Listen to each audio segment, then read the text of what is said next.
মুর্শিদাবাদে বিক্ষোভকারীদের হামলায় মৃত্যু বাবা ছেলের। শনিবার সকাল থেকে মুর্শিদাবাদ জেলার বিভিন্ন এলাকাতে ওয়াকফ সংশোধনী বিরোধী হিংসায় তপ্ত হয়ে ওঠে। পুলিশ সূত্রে খবর, শামসেরগঞ্জ এলাকার জাফরাবাদ এলাকায় এদিন একটি গ্রামে হামলা চালানো হয়। সেই সময় বাবা ছেলের উপর চড়া হয় বিক্ষোভকারীরা। অভিযোগ, বিক্ষোভকারীরা কুপিয়ে হত্যা করে বাবা ছেলেকে। উল্লেখ্য, সোশ্যাল মিডিয়ায় মুর্শিদাবাদের সুতি শামসেরগঞ্জের অশান্তির একাধিক ভিডিও ভাইরাল।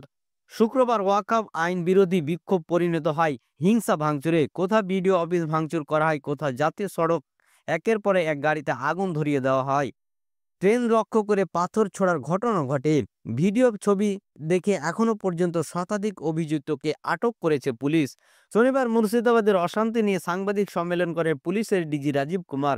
ভাঙচুর, হিংসা ছড়ানোর ঘটনায় অভিযুক্ত কাউকে রেয়াত করা হবে না বলে স্পষ্ট জানিয়ে দিলেন তিনি।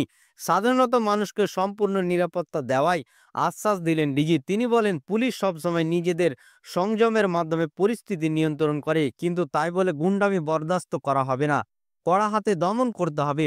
সাধারণ মানুষকে আশ্বস্ত করে বলেন, যদি প্রাণ দিতে হয় আমরা আগে দেব, কিন্তু সাধারণ মানুষের আবেগের সঙ্গে যেন কেউ খেলা না করে। উল্লেখ্য, ওয়াকফ আইনের বিরোধিতা কেন্দ্র করে শুক্রবার রণক্ষেত্রের চেহারা নেই মুর্শিদাবাদের একাধিক এলাকা। সুতি থানার সাজুমোড় এলাকায় বিস্তীর্ণ এলাকা জুড়ে অশান্তি ছড়ায়। জঙ্গিপুরের সুতি ও শামসেরগঞ্জ এলাকায় জাতীয় সড়ক অবরোধ করা হয়। ভাঙচুর, অগ্নিসংযোগ কিছুই বাদ যায়নি। বর্তমানে পরিস্থিতি নিয়ন্ত্রণে আছে বলে জানিয়েছে পুলিশ। রাজ্য পুলিশের তরফে বলা হয়েছে, সুতি ও শামসেরগঞ্জ এলাকায় পরিস্থিতি বর্তমানে নিয়ন্ত্রণে রয়েছে। গোলমাল চালানোয় অভিযুক্তদের বিরুদ্ধে কঠোর পদক্ষেপ করা হবে। ইতিমধ্যেই ভাঙচুর চালানোয় অভিযুক্ত বেশ কয়েকজনকে আটক করা হয়েছে।